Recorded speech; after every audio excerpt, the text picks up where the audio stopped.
Hello there, anybody, everybody, but probably nobody. This is Thor W bringing you another episode of Let's Play Dark Souls.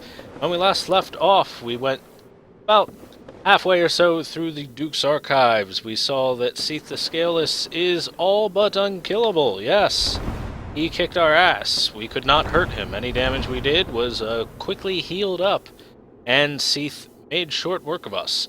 Put us in a dungeon, and now we're trying to escape. Now, as you may see, I am not sitting next to the bonfire as I left off before. That is because upon starting to record this, seeing as there was a big update for Dark Souls, and I was able to migrate from Windows Live over to Steam, thank God, so I don't got to deal with Windows Live ever again. The most horrible monster of Dark Souls has finally been fought and vanquished. Because of that, my capture kind of messed up, and I had to reset a lot of things and fiddle with it a bit, so I lost about 5 minutes or 6 minutes of what I thought was me talking to people and showing the game was really just me talking to black darkness. There was absolutely nothing being shown whatsoever. It was just basically me rambling to myself, so no different from usual. In the meantime, though, since I believe right now it's actually recording properly, if it's not, then I'm going to be really pissed if I lose a recording and have to do it all again. But it should be fun. But anyway, any hoozles. In the meantime, since we're in the Duke's archives, I just picked up the armor of the Six-Eyed Channelers, who are those guys that dance around like douchebags and shoot homing soul missiles at us all the time. And we're going to go over a little bit more lore behind the Duke's Archives, Seathe the Scaleless, and especially these Six-Eyed Chandler guys. So these are going to help us with it. Let's jump right in. So first off, the helm of the Six-Eyed Chandlers, sorcerers that serve Seathe the Scaleless. The 6 eyes, arranged in 2 vertical columns, compensate for Seathe's lack of sight. Yes, Seathe decided, I've got no eyes, so my servants must have 6 of them. 'Cause I'm insane. The robe of the Channelers, sorcerers that serve Seathe the Scaleless. Even after the onset of Seathe's madness, the Snatchers, as they were often called, ventured to far lands to find suitable human specimens. And it doesn't really say this, but it was mostly females. Mainly because Seathe's like, oh man, my big old dragon glands are swollen and I'm in heat, so get me all the ladies so I can experiment on them and freaky sexual dungeon stuff. That's basically what Seathe was doing for quite some time. And these guys are... He created them in some fashion, and specifically to go capture females for his sex dungeon, so that he could make into weird tentacle creatures, because Seathe is freaky like that. Let me see, I also got a key... Yes, the giant cell key. The giant cell once imprisoned countless maidens, but it's now empty save for a few key persons, like Big Hat Logan. They struggle to uphold their sanity as their horde of mistakes writhe at a fearfully close proximity. The mistakes it refers to are the pisakas that we saw earlier, which used to be handmaidens that Seathe did horrible sexual experiments to and turned into tentacle creatures. Yes. And the archive tower giant door key, which is where we left the dungeon from, is the key to the giant door leading out from the uppermost floor of archive tower, which now serves as a prison. The key's design resembles not the key of a prison.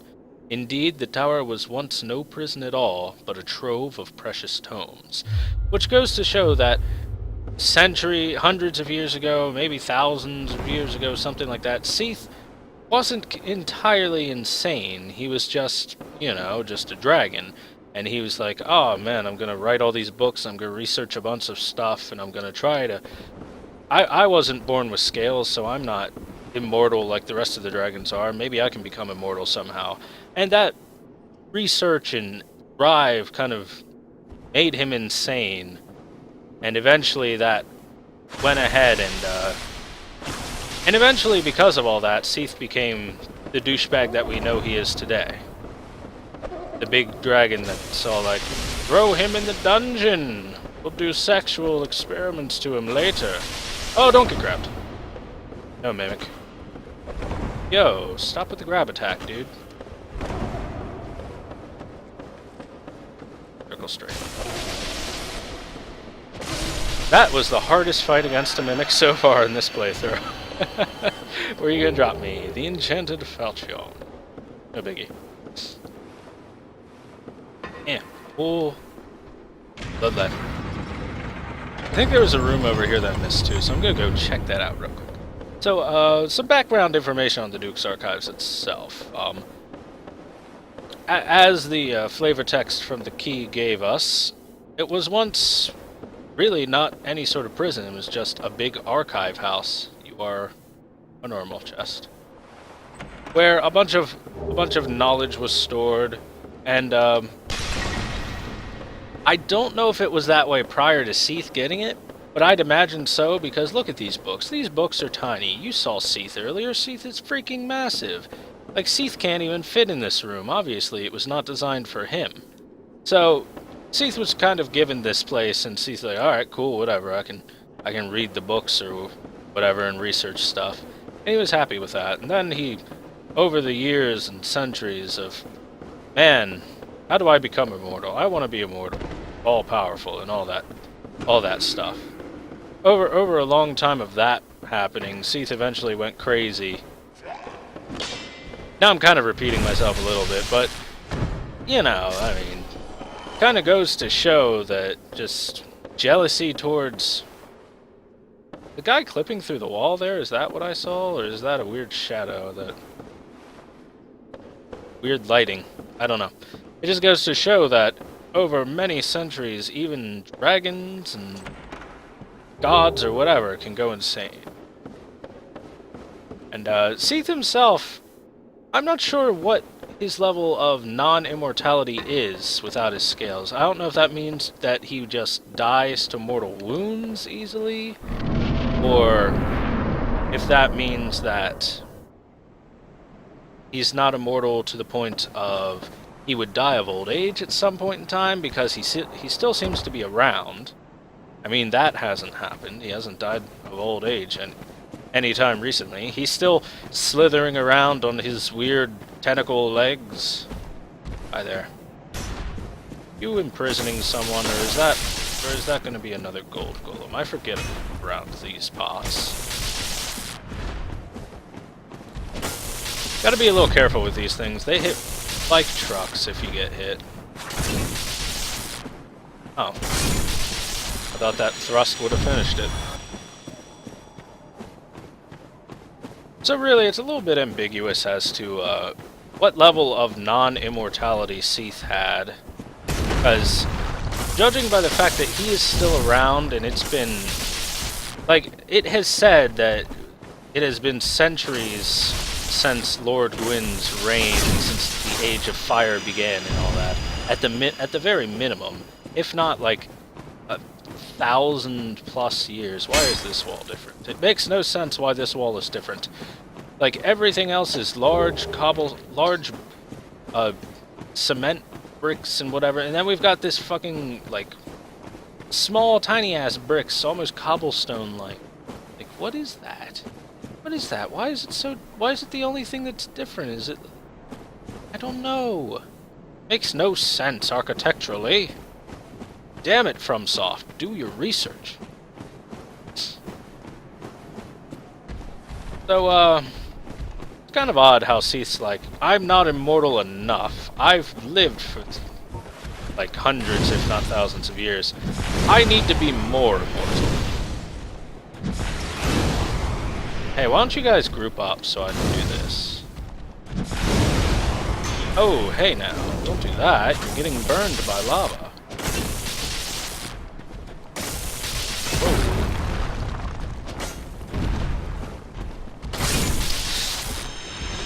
But, I don't know. I mean, to be fair, Seathe wasn't as immortal as the other dragons. So, jealousy, maybe? Looking at all the other dragons, calling him a bitch. Speaking of which, shout out to Plague of Gripes and his awesome animations. He's got like a basic summary of the basic plot of Dark Souls, and the opening part of it is great. It's just all the dragons sitting around talking about how awesome they are and how great it is that they rule the world. And it's like, yeah, we're immortal. It's great being immortal. It's great being an immortal dragon. Oh, except for Seathe. Except for Seathe, he's got no eyes and no legs and no scales. Poor Seathe. What's it like, Seathe, to be a bitch? Why don't you tell us? And I don't know, if they were like that, then maybe it's a little justified that Seathe went over and killed the crap out of them. So what is that? So what? That doesn't make any sense. It's just weirdly a different brick texture from the rest of it. FromSoft, did you guys make a mistake on that? Come on, guys, did you make a mistake on the model? You can tell me. It's okay, we've all done it before. You know, you're designing the level, you're putting the textures in on everything, you accidentally click on the wrong one for that one little area, and everything's broken now. It's unfortunate. Oh my god. Please. Ground, please. Ground, please. Oh. Oh my god. Man, I am misjudging the range on my thrust just a little. No second swing? Cool.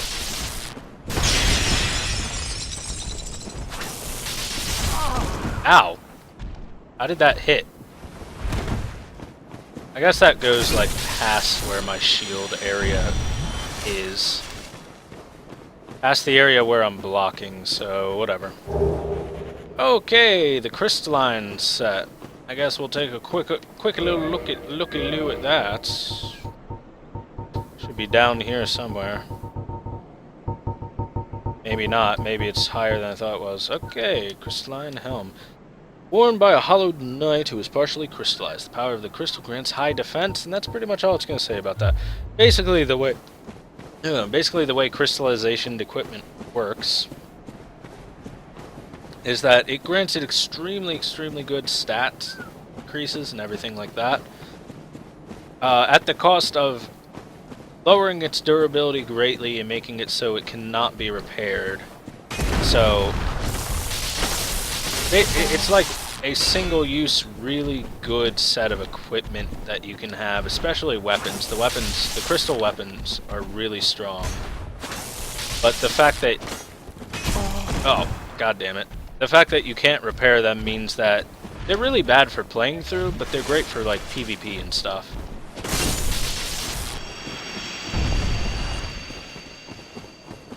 Was he actually guarding anything? I'm gonna basically clear this area of stuff. Nope, he was just guarding a slightly invisible wall. I don't think there's really much else going on the other side, but I'm gonna take a quick look. And I'm probably gonna go hit the bonfire real quick, refill my Estus to 10, and then come back down here. And I'll have to re-kill a couple of these things, but I don't think it's too much of a time waste. Hell, I can just run past these guys if I want. Are you blocking anything? Are you guarding something? I don't think you are. I think you're just wasting our time. Oh, you brought friends. If you're gonna bring friends to a party, I got the fireworks.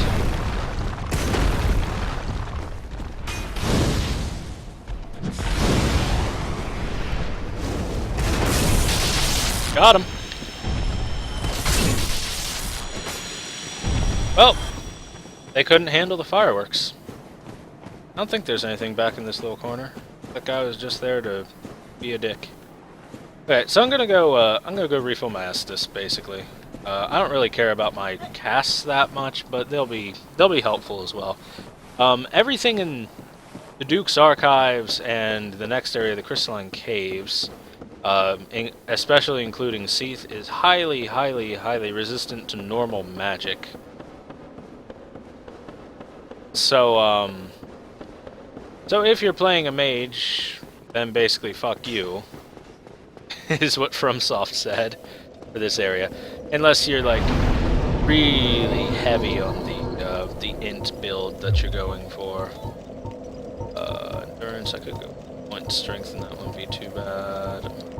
We'll go for more endurance. Why not? I like being able to run long distances. So, since everything's really resistant to normal magics, which would be like, soul arrows and soul spears and soul masses, stuff like that. They're resistant to soul. You're trying to be a dickbag. I'm not gonna let you. Oh yeah. Durability. Oh god, no. This is gonna break if I don't repair it. I'm making mistakes and I'm wasting everybody's time. Oh no. I can feel the unsubscriptions happening right now. I think I'm gonna unsubscribe for myself right now. Yeah, that had to be repaired. Repair all the other stuff. By the way, Dingy set really good for this area, mainly because Seathe has, Seathe's attacks, like his breath and whatnot, cause curse, and because of that, it's good to have a set that's resistant to curse. The Dingy set is pretty resistant to curse. Alright, guy, come on. Swing your weapon so I can backstab you. There we go. The golems in this area aren't very friendly towards weapon durability either. And the Duke's Archives themselves, tons of enemies in the area. Just lots and lots of enemies. There's a bunch of these crystal golems over here in the entrance to the next area. There's a million crystalline skeletons in the Duke's Archives themselves. There's like a just ass ton of them. Alright, so we're just going to bypass these guys. I don't really have any reason to fight them. We're going to enter the Crystal Caves, one of the more beautiful looking areas in the entire game. The place does look very nice. Okay, well you go have fun over there. I don't even care. I'm on my way this way. So, this area has a very unique property, or a unique thing that it has, and that is invisible platforms. You can tell that they exist because you can see the snowflakes falling and hitting stuff. And that's where a certain item is supposed to come in handy, which is, let me take a look at it. It's somewhere in my equipment. The prism stones. Hold on. Okay. I'm gonna have to go back. I thought someone was, like, right next to me, it sounded like. The prism stones. A warm pebble emitting a beautiful phasing aura of 7 colors with a very rare 8th. The rainbow stone does nothing special, but can serve as a path marker and can be dropped off a cliff to judge height by the sound of its descent. A loud noise is heard upon its landing, then a fall off the ledge is surely lethal. This is useful for 2 things. It's useful for drop off a ledge. If it breaks, no, you cannot fall down that ledge. Sorry. And it's useful for, in this area, you can drop it and see if it hits anything or not. So, if it hits an invisible platform, then you know it exists. If not, then, well, you know, go elsewhere. Also, you can see a moonlight butterfly. You'll see several of them in this area, because they are creations of Seathe himself. He created these things. I don't know what his intention was. Like, I could understand the maidens and the tentacles and stuff. Okay, I get that. Seathe's a kinky guy. But I don't know about these. The moonlight butterflies. They got no heads, no faces. They got weird horns, that weird circle shit on their back, like they're a Final Fantasy character. In fact, they pretty much are Final Fantasy bosses, but they look nice, so there's that. Any hoozles, over here you're going to see a million billion of these. Hidden Path, ooh. And then here's one from the developers, Path Ahead. And this is just a straight shot. There's not really much difficulty to this whatsoever. Is this another straight shot? Here. Oh, whatever. I'm gonna kill this golem. Whoa, guy, come on. Getting a little overzealous there. How did that hit me?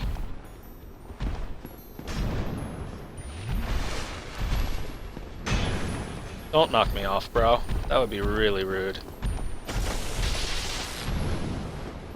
Okay, so I think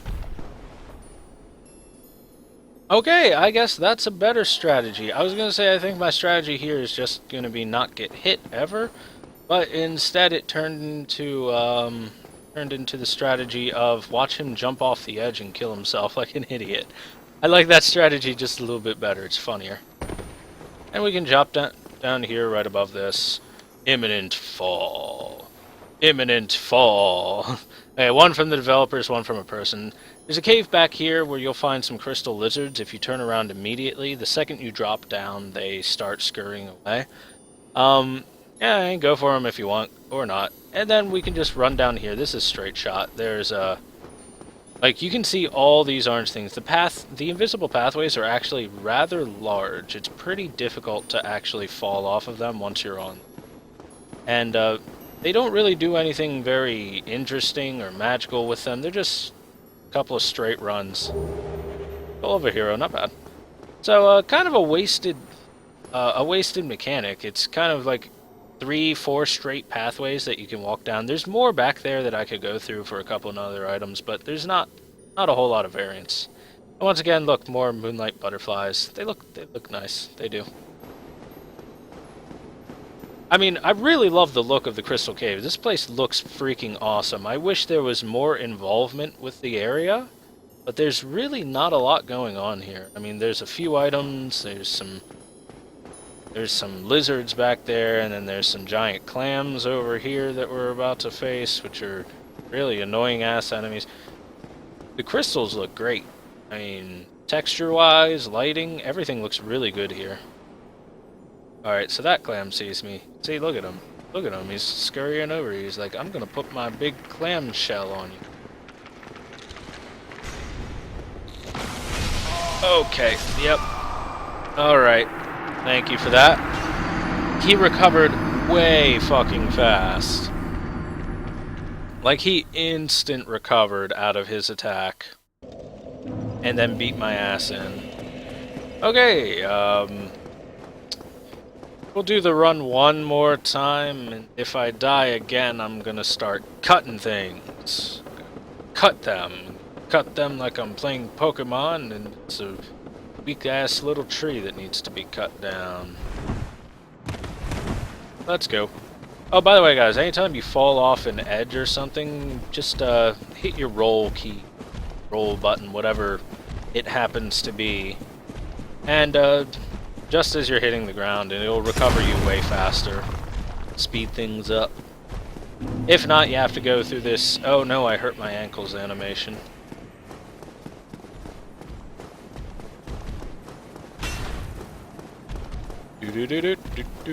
Running.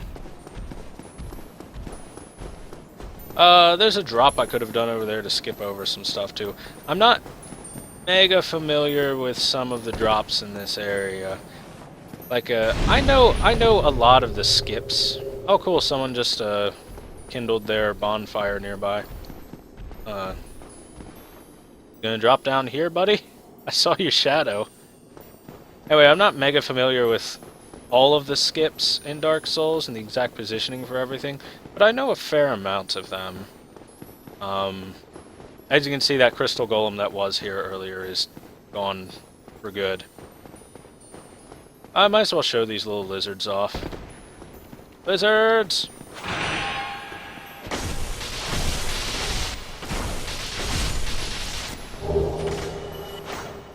Damn, I only got one of them. I think there's 3 in total down here. Something like that. And see, there's an item sitting off over there. It's pretty much not worth it. It's like, basically 100% not worth it. Okay, straight run.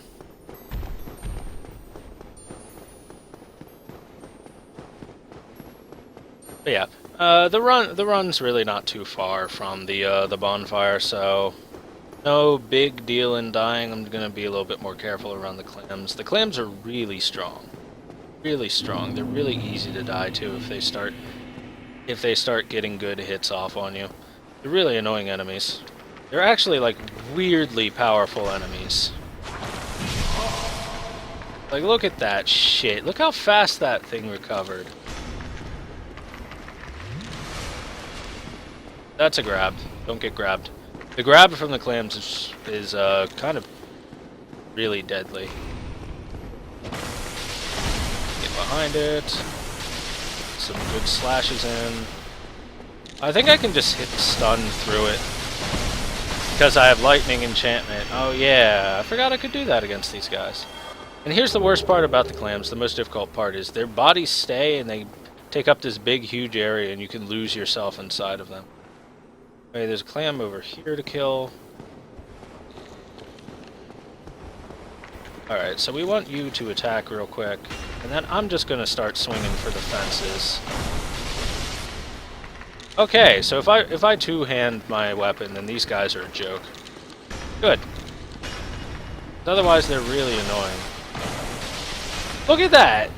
Did you see it not get hit? What happened there? Come on, FromSoft, fix your hitboxes. Plunging. Oh my god, are you kidding?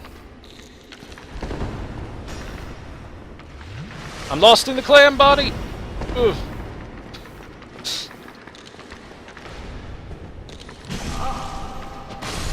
God, man, these clams are some annoying ass enemies. What do you got for me? Like, let's look at the inside of them. Look at all that. That's like, it looks like skulls and pearls mixed together. And that's kind of cool. But fuck these clams.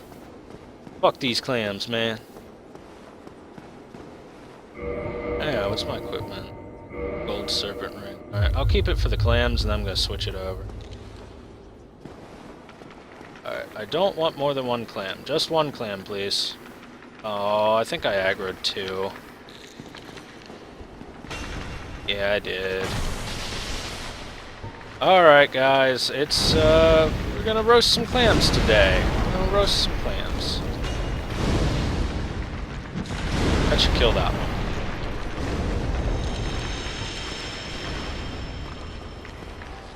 Alright, I need to draw you over away from these bodies so that I can body you.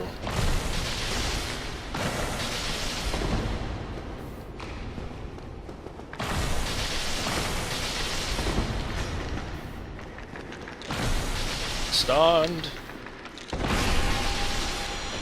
Okay, good. Okay, two more clams to go. Two more clams. Riveting commentary going on about these clams. I don't know if these... I think these clams are not creations of Seathe because you can find them in another area, the Great Hollow. And that's an area that... Like what purpose... How would they get there from, like, Seathe's area? How would they possibly get there? It doesn't make much sense. So I think these clams are just kind of natural things that exist. Either that or FromSoft just kind of put them in a couple areas because they look like they fit. I mean, you know, that's also a full possibility. Stop that. Oh, please no. Oh god. Oh, that does so much. Oh god. Clam, mercy, please.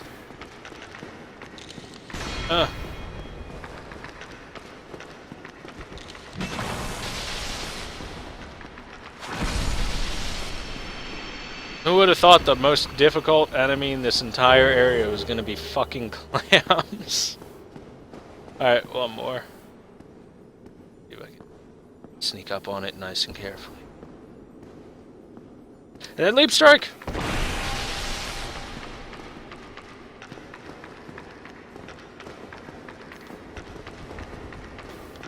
I don't trust it.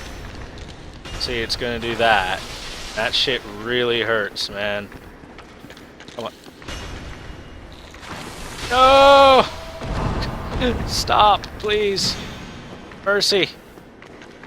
Mercy. Oh no. No, no, no, no, no. Okay.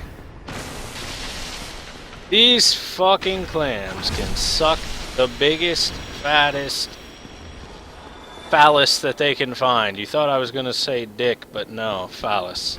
However, I got a dick in there edgewise. Alright, I'm gonna top off. I'm gonna have 5 flasks left. It's time to go find our old pal Seathe Poo.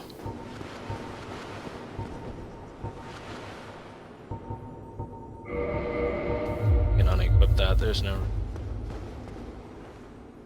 Oh, okay, so you see all these statues there. Yeah, there's a good reason for that. That is because Seathe himself does, like I said before, he does a lot of curse damage. Oh, even that's not going to be very useful, because Seathe does mainly magic damage. Like, almost exclusively magic damage. Just critical attacks. I mean, Ring of Favor and Protection's amazing. I usually don't equip it because I like to switch my rings around a lot. Oh well. Whatever. Oh.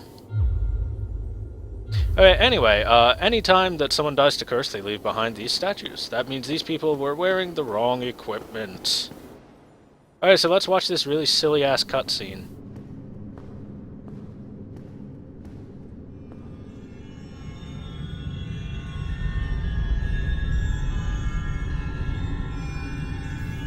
Why is the ground shaking? Because Seathe is flying to us, so the ground is shaking. What?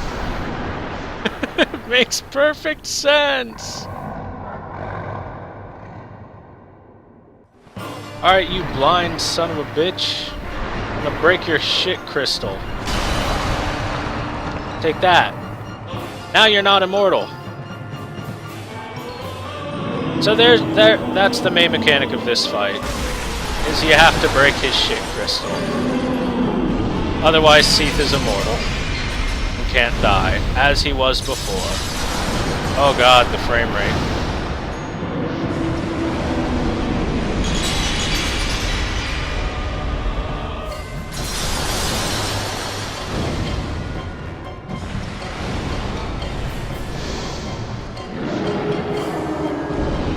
Okay, that attack means go in close. That's a far beam. Okay, so Seathe, like all dragons, does have a great sword that you can get. Okay, that's the close one. So back up. Has a great sword you can get if you cut his tail off, but his tail is really difficult to get. I can try like shortly, because his tail can clip through the wall, and the very base of his backside isn't necessarily the tail. Alright. So, it's kind of the tip end of him, and he turns to face you a lot. That's coming far. Yeah, it is. So I'm trying to draw him out here just a little bit, and seeing if he'll do that attack one more time. There we go. Can I get around this tentacle leg thingy? Seathe, let me get your tail, bro.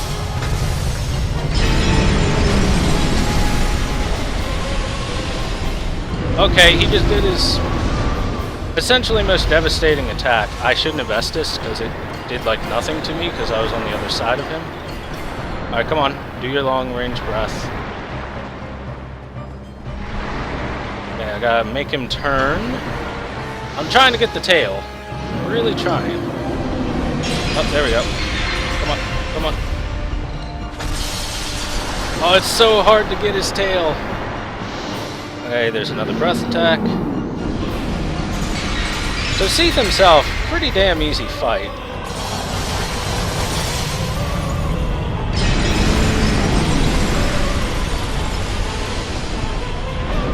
Okay. Oh! Alright, that was him stomping his tail and legs around like a... He's having a little baby fit. Having a little baby fit. Aw, Seathe, you're acting like a little baby again. Oh, damn. That was a good opening. I should have gone for it. No, come back, tail. It's really difficult to get his tail. And look, there's actually like a little exploit you can do. If you hide behind that crystal, the thing that I destroyed at the very beginning of the fight, if you hide behind that, Seathe will actually do a breath weapon attack and kill it himself. After doing so, Seathe will have stunned himself, and by that time he'll have moved close to you, and you'll have enough time that you can actually run up and just kind of wail on his tail. But I didn't do that. Oh well. Alright, breath weapon. You want to do it? Looking at me. Looking at me like you want to do it. Oh, come on. Quit jittering about. There you go. Alright, it's kind of... Okay, don't get caught. Gonna do it again. Oh, and somehow barely tapped me with the tip of his tail. Now he's gonna turn around. Come on, Seathe. You're being unreasonable. I just want to cut your tail off. It's not a big deal. Oh, also, I'd like to point out, look at Seathe's wings. They're really insectoid. Fuck! Alright guys, I'm gonna cut back to being here at Seathe. God damn it, that's why I never go to that side. Fuck! Alright then, welcome back guys. As you can see by the giant clam corpses, we're back here about to go fight Seathe again. Only this time, the arena's changed a little bit because Seathe is already there. The crystal will be behind him in this case. So we gotta make a run past him. This time, we're gonna try and be a little smarter, and oh god, the frame rate is going crazy. I don't know why. Can't handle it. Seathe, really pissed about that death. I'm like really pissed about that death. Okay, so I have to destroy the crystal again because, I don't know. Lot says, do it. Anyway, the crystal itself, the big reason why you have to kill it is it's what's giving Seathe his immortality. It's like some crystal shit that the dragons had that Seathe took for himself. And it's... I don't know why the dragons had it. It's not like they weren't immortal enough, but they're like, hey, we need this crystal shit too. And make us double immortal for some reason. Oh god, I can't get through. I can't even see.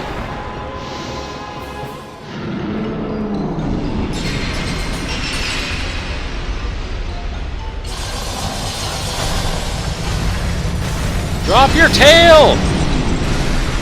God damn it, Seathe! You're really starting to piss me off with this lack of cooperation. Yeah, move your fat ass over here. Let's go. Come on. Come on.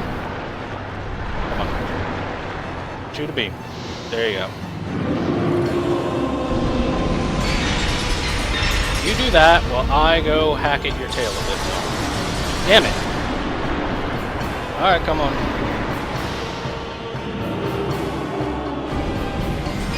Anyway, yeah, as you saw earlier, getting hit by that is like an instant kill. You get cursed to death like immediately. It's the curse beam. Okay, Seathe. Okay, so as I was saying earlier, look at Seathe's scales, or wings. They're really kind of weird. Very insectoid.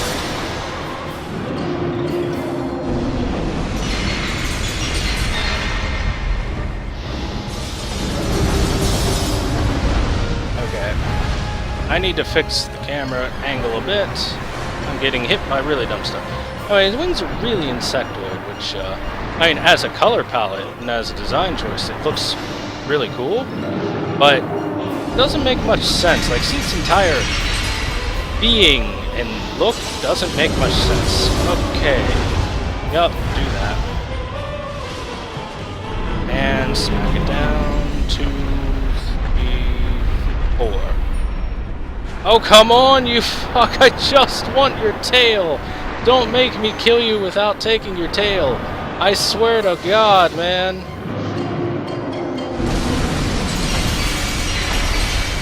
Because I can do it, as you can see. You're not very hard to kill, Seathe. I'll kill the shit out of you anytime I feel like it, but I really want your tail.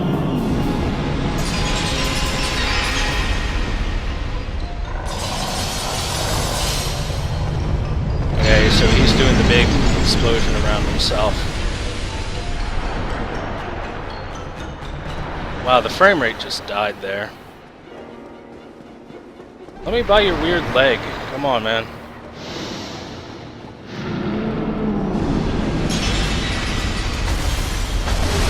Finally, you fuck! Alright. Now I'm just gonna kill you.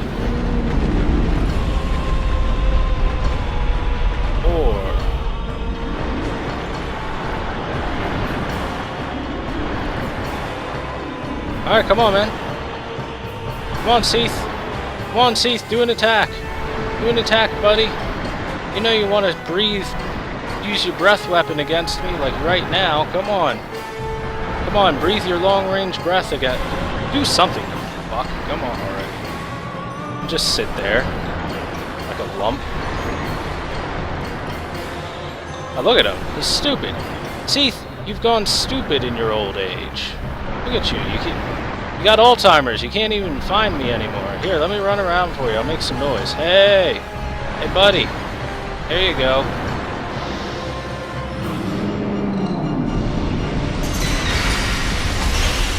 His tail's right there. That's funny. Okay, he's gonna burst.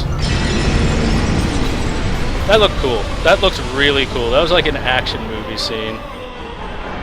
Rolling out of the way from the explosion of crystals.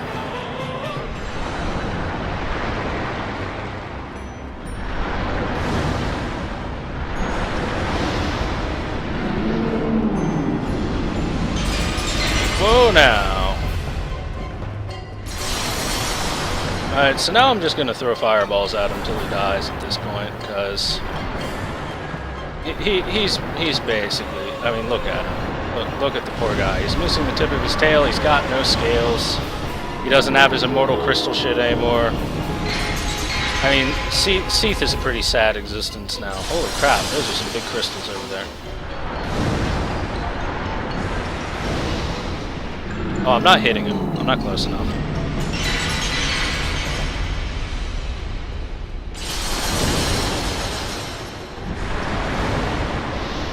Still not close enough. Okay. We're gonna let this breath weapon go, and then we're gonna charge. Okay, maybe not. Crystals hurt.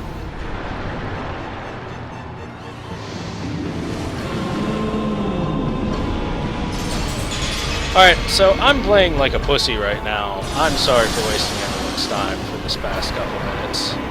Come on, Seathe. Do one more. There you go. Now die.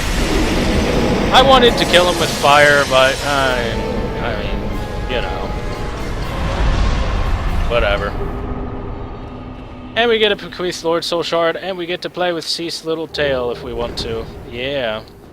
Seathe, I'm playing with your tail now. Look at it. Look at it flop around. Look at your floppy phallus flopping around here. Yeah. Okay, any hoozles. That was Seathe. Seathe is not an actually difficult boss fight. All you have to do is not get hit by his beam, and he's extremely easy. And with that, we get a bequeathed Lord Soul Shard from Seathe, and we're done with him. We never have to speak with him again. However, I do think that I can get a little bit of backstory lore. Whoops, wrong button.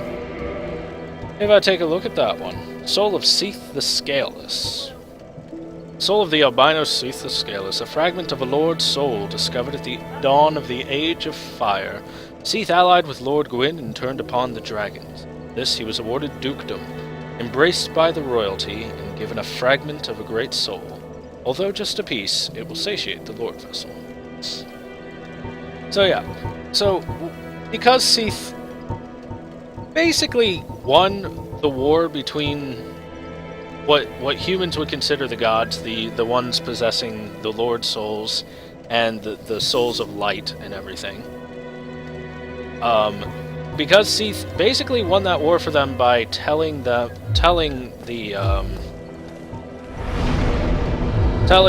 gods how to defeat the dragons. Gwyn rewarded him greatly because without him, it was pretty much a one-sided battle in favor of the dragons because they were unkillable. Anyway, I'm gonna work on maxing out my pyromancy flame as I can, because I'm actually gonna use that. And we're gonna go back to the Duke's archives, and I believe I'm going to go look for Big Hat Logan again. Do I want to go that way, or do I want to go through on? We'll just go this way. We'll work it backwards.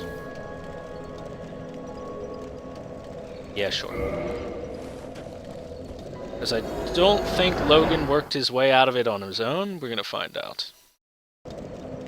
So back on my train of thought that derails constantly is Seathe is like, hey, you want to know how to beat the dragons? I'll tell you how to beat the dragons. Want to beat the dragons? Here's how you beat the dragons. You gotta get rid of their scales. Their scales make them immortal. You get rid of those, and you can beat them. Well, how do we do that? Lightning, and I'll help you. Okay, so Logan worked his way out of the prison cell. We could have also saved him because we got the key, but because we went and we killed Seathe first, Logan worked his way out. Let's get a little bit of dialogue. Hello there. I was expecting you. This place is truly magnificent, more than expected. As promised, I shall share the new sorceries with you, and the secret of Seathe's immortality. But Seathe's dead. Ah, the secret of Seathe's immortality. If you have fought him and were imprisoned, you must know that Seathe is a true undead, different from ourselves.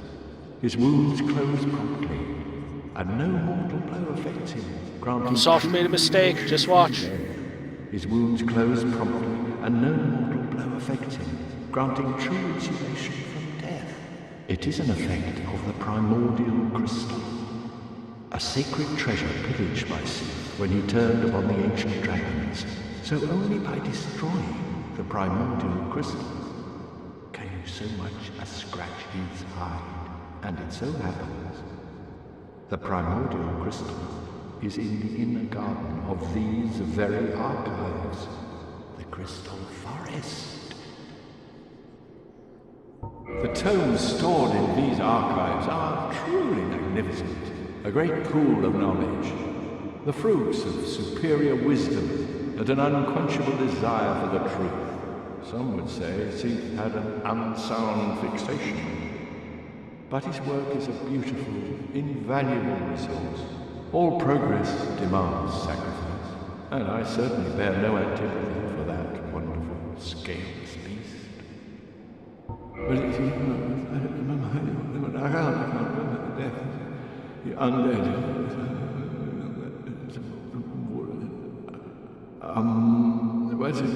What the other one first?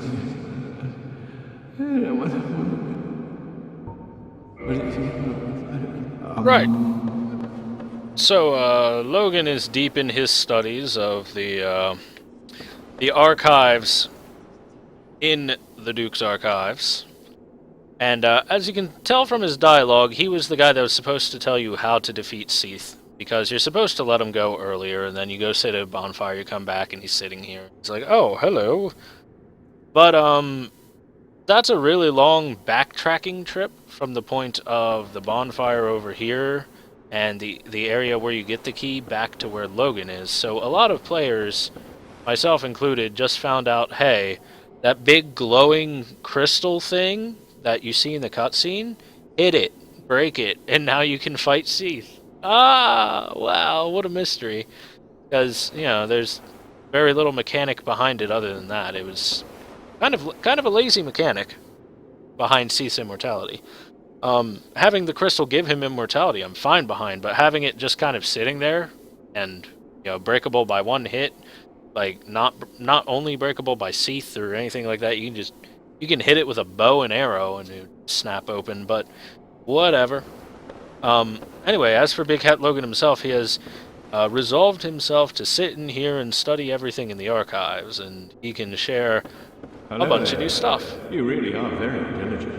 Oh, I understand. We are in the midst of a revolution.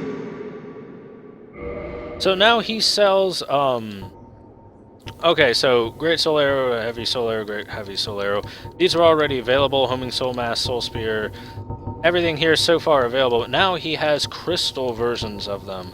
The Crystal Soul Spear, the Crystal Magic Weapon, the Soul Arrow, and the Homing Crystal Soul Mask. These are all powered up versions of their normal counterparts. They also they require a very high prerequisite of intelligence. They cost a whole lot of souls just to get. Sorcery boosted by the knowledge Logan acquired at the Regal Archives. Fire-piercing Crystal Soul Spear. These pale magic spears, sharpened through crystallization, are on par with the armaments of the ancient lords. Essentially, this is supposed to be, like it said before, Soul Spear is on par with Lord Gwyn's lightning, which is, I mean, if you compared it with Gwyn's lightning, definitely an exaggeration. If you compare it with the lightning in this actual game, it's way better. And then the Crystal Soul Spear expands upon that and is even stronger than the normal Soul Spear. Normal Soul Spear itself can carry you through the game entirely. Crystal Soul Spear adds on to that. So the crystallized versions of everything, they're basically powered up versions. Very, very powerful indeed. And you can see Logan's going just a little slowly. Less sane. Oh, there you are. It's been a while. Or were you just here? This fascinating place defeats my sense of time.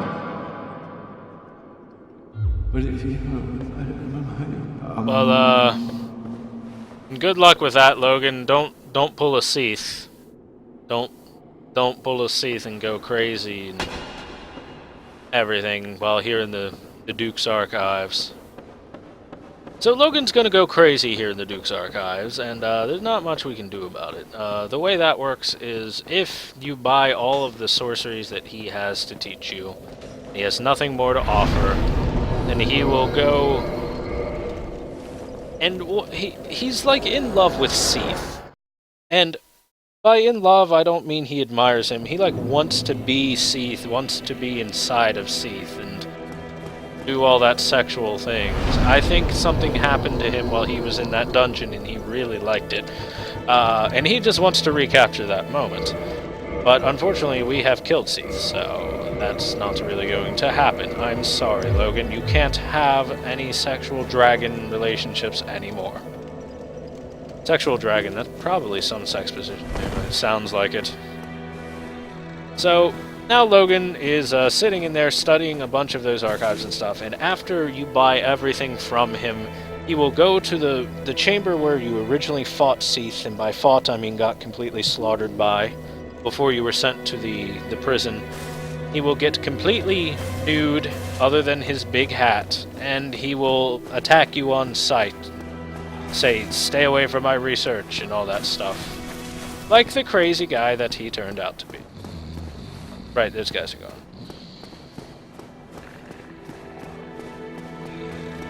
Oh, one more thing. This Crestfallen Merchant guy, because I have triggered all of the events to bring about King Secret Frampt here, and he is here to stay, if I talk to the Crestfallen Merchant again, he's gonna be like, man, that big serpent thing really sucks, and I was liking this place too, and maybe I should do something about it. And what he does is he goes to New Londo, and then he hollows out and attacks you on sight, so I'm kind of not talking to him on purpose. As all. And how much do I need to increase? 19,000, yeah. Pyromancy's getting expensive to ramp up. But I'm gonna ramp up my pyromancy to maximum just because I feel like it for this playthrough. Oh yeah, let's talk to you. You should have some different dialogue. Oh, hello. You made it. Then let us begin. As promised, I shall bequeath Master Logan's sorcery to you. Oh, Master Logan is at the archives. Thank the heavens. Finally, his wish has been granted. I suppose he has his head buried in those tomes. That's always what made Master Logan happiest. Ah, I can just imagine him now. I wish to do what I can to locate Master Logan. I am aware of my shortcomings, but I cannot very well just sit around here and rot. Oh, do not worry. I have considered our relationship. I will only leave after I have taught you all the sorceries that I know. I shall count myself lucky if I manage to locate Logan, or even return here in one piece. Two things are... First, you must equip... Okay. So, the way he works is much like how Logan is very much in love with Seathe and wants to be inside of Seathe. This guy is very much in love with Logan and wants to nestle inside of Logan's bosom and be held by his big, strong, wizardy arms, and be told that everything will be okay, and other weird things that he wants from an old man. But the way he works is much like with Logan. If you buy every spell that he's offering, it's not a lot. It's actually very little. Not the biggest investment. It's like 100,000 souls, something like that, for just all of this spells. But before you would do that, make sure you get the Bellowing Dragon Crest Ring at the very least, because it makes your sorcery really strong.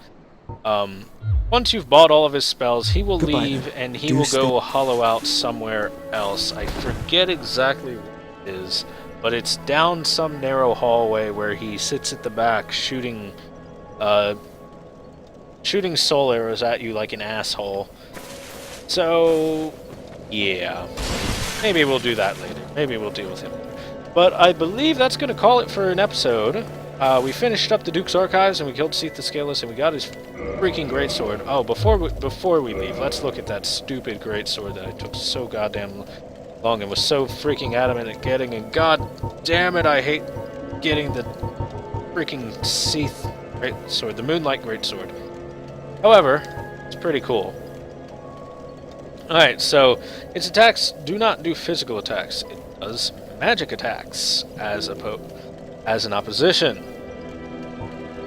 This sword, one of the rare dragon weapons, came from the tale of Seathe the Scaleless, the pale white dragon who betrayed his own. Seathe is the grandfather of sorcery. The sword is imbued with his magic, which shall be unleashed as a wave of moonlight.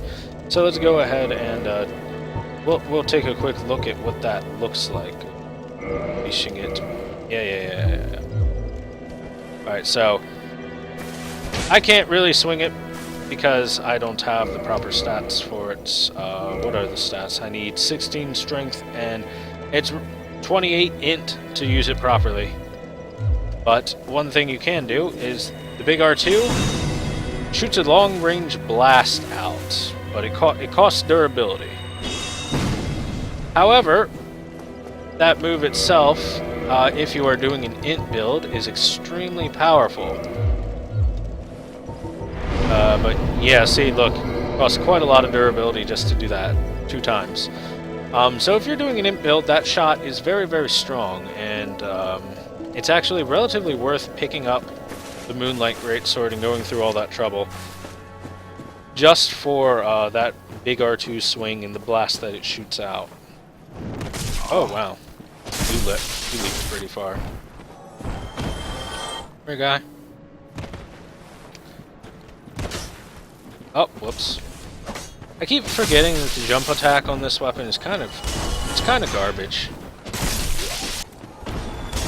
Whoa, Firebomb, come on now. Alright, I'm gonna go take care of Firebomb guy. He's annoying. I'm gonna go make that leap. And we're gonna talk to one NPC before I end this episode, just because I kinda wanna talk to him. Oh, don't jump on my head like that. Come on, guy. Come on, guys. Don't be mad. Don't be mad at me. Pretty easy jump. Leap of Kingdoms! Whoosh! It's a rather easy jump. And yeah, he is over here. Hi, Shemai. I didn't expect to meet anybody here. I suppose great minds think alike, eh? Alright, so this is the guy we saw back in the depths, and he is a special NPC. He sells the Master Key. If you never got it, if you didn't start it with your special gift, he will sell you the Master Key, which is super useful. It's always the best gift to start with, unless you're going to be a thief, in which case you have it anyway. In which case, black fire bombs. Anyway, he sells this crystal shit. Standard arrows, and he sells his own armor and boss armor. Boss armor, yes, this is the vendor to get boss armor. So so let's take a look at the Iron Golem stuff. Head of the Iron Golem, guardian of the ancient Sen's fortress, slayer of heroes who ventured forth to Anolondo.